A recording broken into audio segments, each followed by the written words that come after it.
Hey guys, it's Matthew here once again, and Venom Gyre's feeling pretty damn good at the moment, as many people will already know. Venom Gyre is a somewhat meta skill right now on the high end of projectile shit, and there's many different ways to build it. I am building a strength stack Scion, and as you can see, the new microtransaction is pretty damn flashy as well. It's actually a bit of a visibility issue, even pretty pay to lose, but feels good, so whatever. So this is a strength stack Scion. I wasn't really going to be doing Venom Gyre since it's fairly strong in meta, unless I could bring a really hipster approach to it, and I did my best to do that with a implicit synthesized strength fire damage claw, which there weren't many on the market of. Paid about 50c for the base and then rolled it well enough, and from there we started stacking a whole bunch of strength as a chieftain, as a deadeye, and then also taking the elementalist ascendancy from Scion through forbidden jewels. So whole bunch of strength, lots of flat life, and the usual sort of Nightblade bullshit. So decent bit of crit multi, and then given that I'm doing a lot of strength, I went with the Iron Fortress, which gives me more strength to melee damage that we then turn into spell damage, which turns into attack damage thanks to Iron Will and also Crown of Eyes. So in the end, a lot of the damage is just bankrolled by the chest and the Iron Will node, and then you just basically pick as many travel nodes for various shit as you want. So strength and attack speed and crit, some life, I suppose. This character does have something like an extra 2,000, 1,000 plus life or something, and it's a pretty low amount of life total at the moment, as you can see, because I've basically spec'd almost no life. So every 5% point right now is going to give like an extra 200 life or some shit, and we can get more if we want, but I just haven't felt the need thus far. Tried to build the character a little bit thick, so we do have like 20k armor, nothing too huge, but some fizz damage reduction on top of that, and as well as that, capped on block, since Iron Fortress chest does give you block per 50 strength, just getting 40 free block right at the bat, and spec'd a little bit more, so I'm actually block capped, and overall it makes for a really like smooth playstyle, smooth character, and pretty good mapping. So with GMP at the moment and Awakened Fork, as you can see, there's lots of projectiles, and then when you catch them with your Whirling Blades and then Whirling Blade, every time out there's a whole bunch more projectiles being fired off and forking around. Some weird interaction with this shit here, the Ice Prison, which does look pretty cool as well. So it's really good for mass clearing. This is like a tier 11 or something beyond node on the lake tile set, and you can see it actually starts to lag with the amount of projectiles and shit just flying out on screen.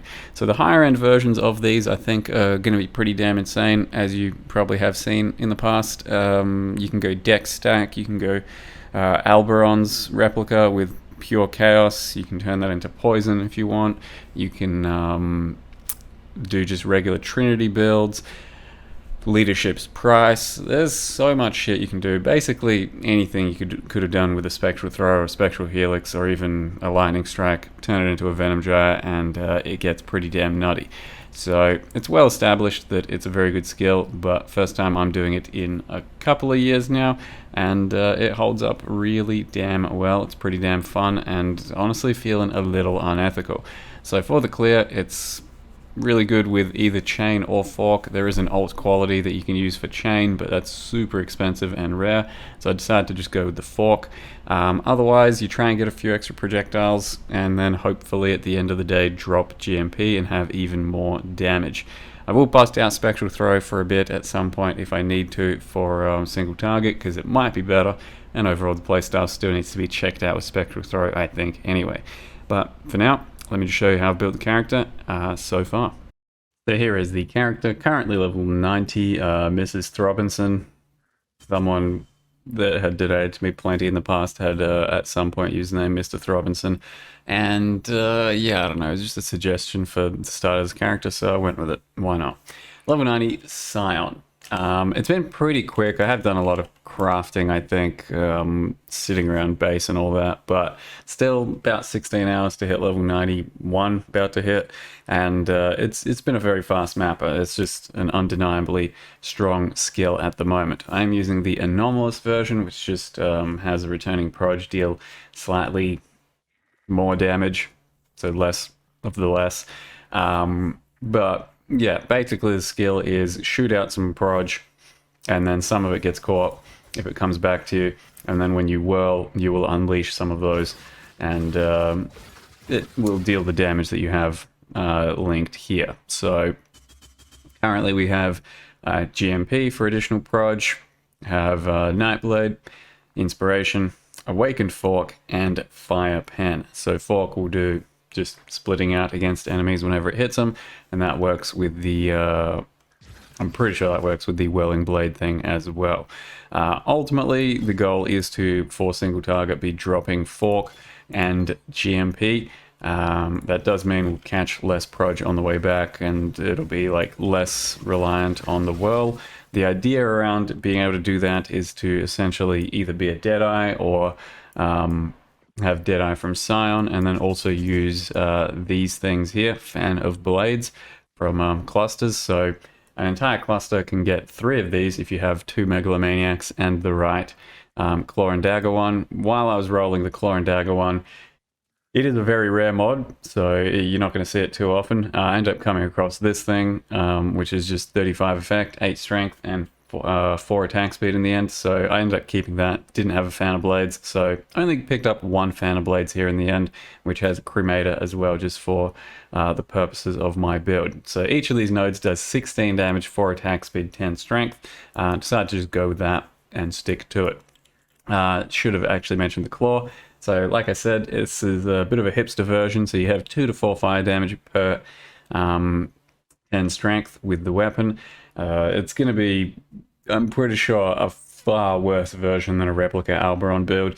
Probably worse than a conventional dex stacking cold one as well. Maybe not by much, but to some extent, I think, possibly. But these, you know, there was a few of them up for sale. Decided to go in while it was pretty cheap and hipster. And yeah, you can definitely do stuff like this, get a whole bunch of strength. Like I said, the scaling then ends up coming up to Iron Fortress, which is strength damage bonus and grants 3% increased melee per fizz. And then you use strength damage bonus applies to spell damage as well. So when combined with the Iron Will, it gives you the spell damage, and then combined with Crown of Eyes, that gives you your increases and reductions to spell damage. So it's specifically words, the increases and reductions, then give you attack damage at 150% of value. So it basically just means that a node like this, 10 spell damage will then turn into 10 attack damage, and since it's 150 attack value, it then ends up being 15 attack damage instead. So it does say increase, so more things won't work, like more spell damage, that type of shit, just to reiterate. But you can see currently, let's just say my tooltip is 223,000, some shit like that.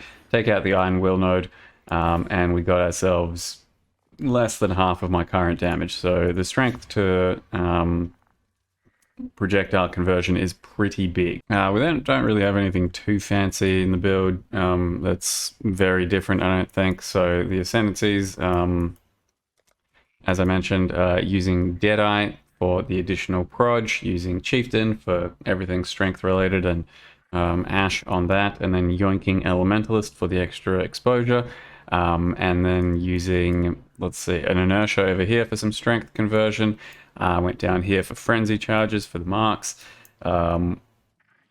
Picked up a timeless jewel, just searched up some strength and some other random shit.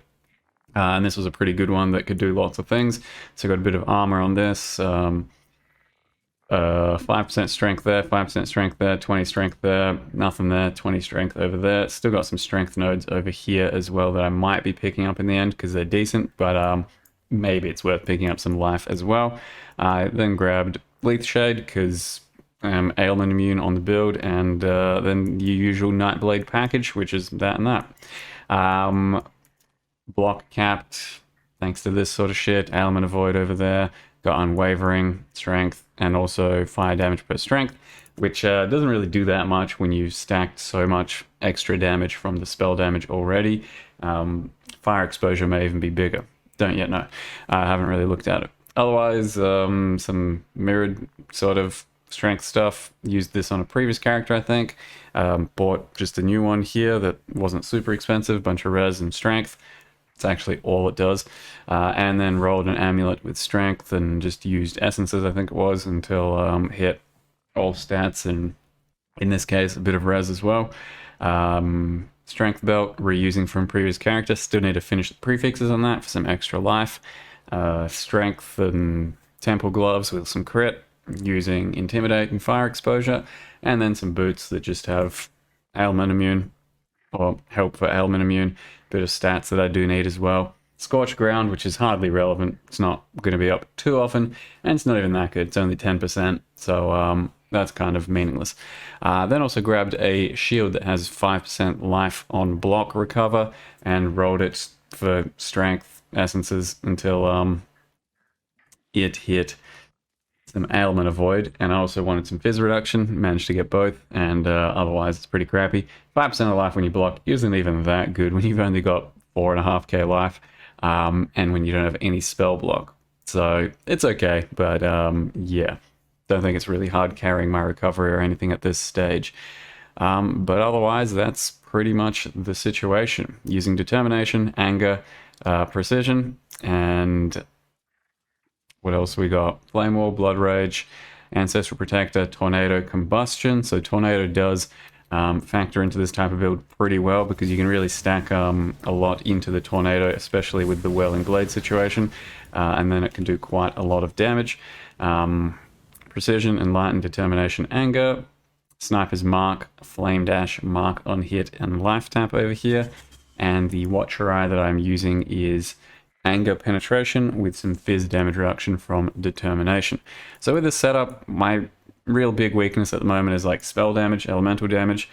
Since I didn't go for spell suppress, I thought about doing it. It is doable, but I would have had to sacrifice a few things, and I didn't think it was worth doing.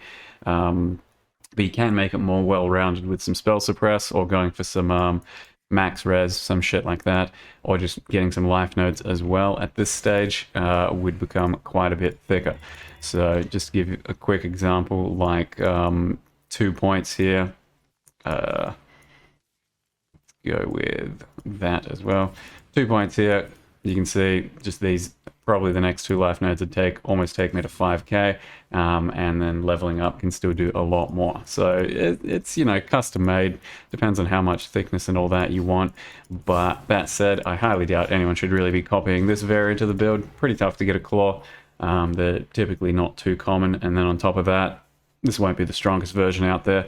Doing maybe a Trinity, a Cold Dex, or specifically a replica Alberon one would yield the biggest results for Venom Gyre. Pretty cool skill though. Hope you guys enjoyed the video and the build. Maybe a good endgame wrap up next time as well. Thank you very much for watching. See you next time.